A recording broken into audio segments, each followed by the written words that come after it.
Okay, good morning, everyone. I know I see a lot of familiar faces here, but for whoever we didn't meet before, face to face, my name is Sahar Andrade, and I am a diversity, equity, and inclusion consultant and speaker.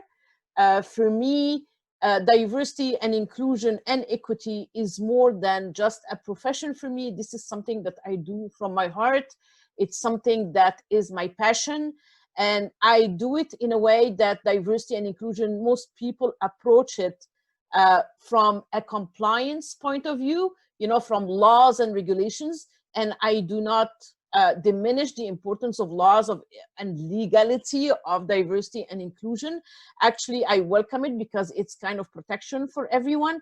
But for me, diversity and inclusion is basically who we are as human beings.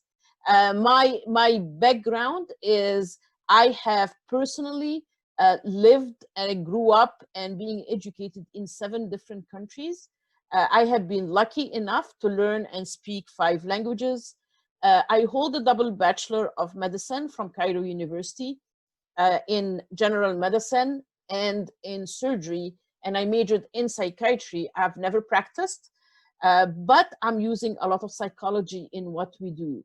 And if we don't use psychology and how our brain works in something as basic as who we are as human beings, I don't know where else we can apply it.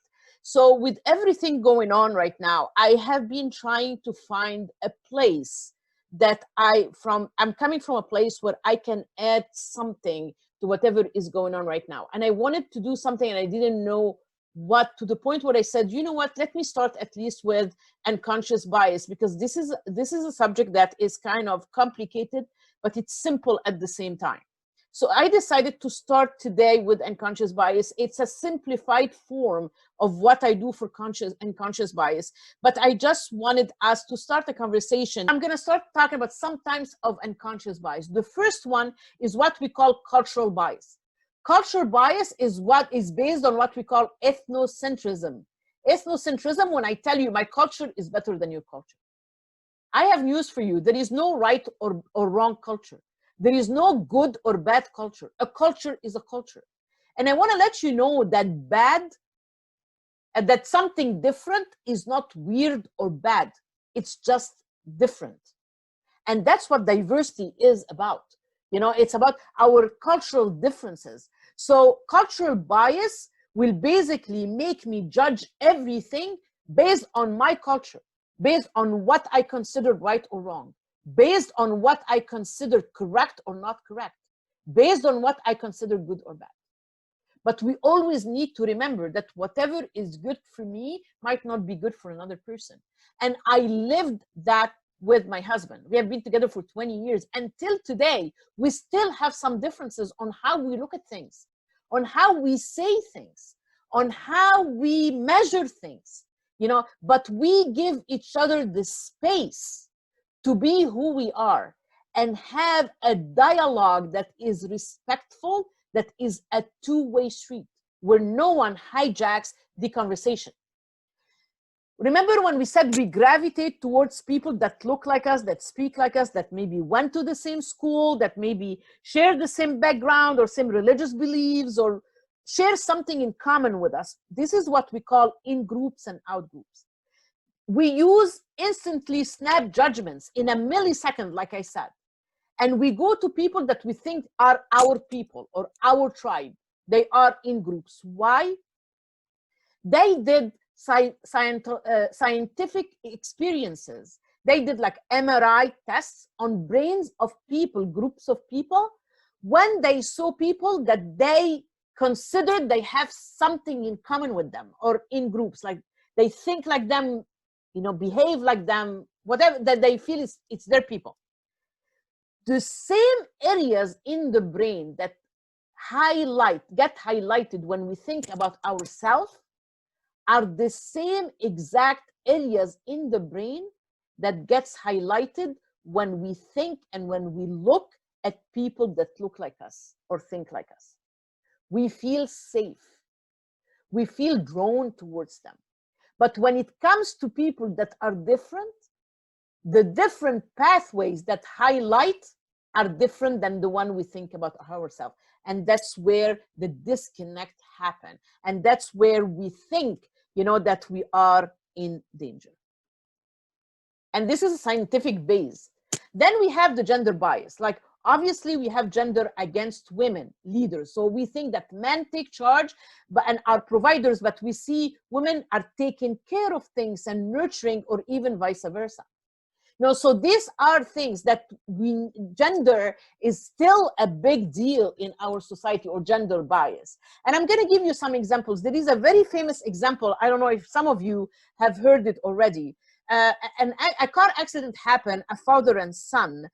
Upon impact, the father passed away and the son was injured.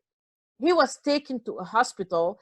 He needed a surgery, so they called the neurosurgeon chief. The neurosurgeon chief came in and looked at the son, and the neurosurgeon chief said, I cannot operate on him. He is my son. And people sometimes don't get it. It's like, his father just died. They don't consider that a neurosurgeon chief could be a female. Another example of gender bias. The Boston Philharmonic years and years ago, they realized that all the musicians in their band or in their orchestra were males. And they wanted to add female musicians, and they didn't know how can we do it. So someone came up with the idea, okay, what if we put a black curtain so we cannot see the people that are being interviewed? And this way we can kind of eliminate the bias. So only probably 3 to 4% more females got hired. And they say, okay, what's going on?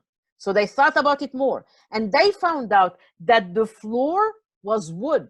So when a woman or a female walks in with heels, it goes tuck, tuck, tuck. So they know it's a female. So they covered all the flooring with carpet. And the rate of hiring females increased 36%. Recently, in HR, they have done an experiment where they removed the names of the people that presented resumes for jobs.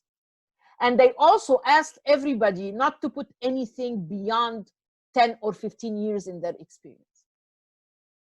Just by doing that, people of color, minorities, and females got hired in a higher rate of 38%. Because the names that can tell you if it's a male or a female or what's their background was removed. So we removed actually the bias because of that. Other types of unconscious bias is disability bias. When we look at people with disability, if they are a burden or are unqualified for the workplace. And remember, disability is visible or invisible. So we can actually see it or invisible if it's psychological, like depression, PTSD, specifically with all the veterans that are coming back, like bipolar, like OCD. You know, we don't see that, but we think that these people are unqualified or burdened, and it's far away from that. Once they find the right treatment and the right medication, they're very productive. And so we have to give them that space and that opportunity. Then there is sexual bias, like, for example, using the word gay to describe something that is different, and the hidden message of that is that people who are different are gay. And as we know, this couldn't be as far as the reality is. I mean,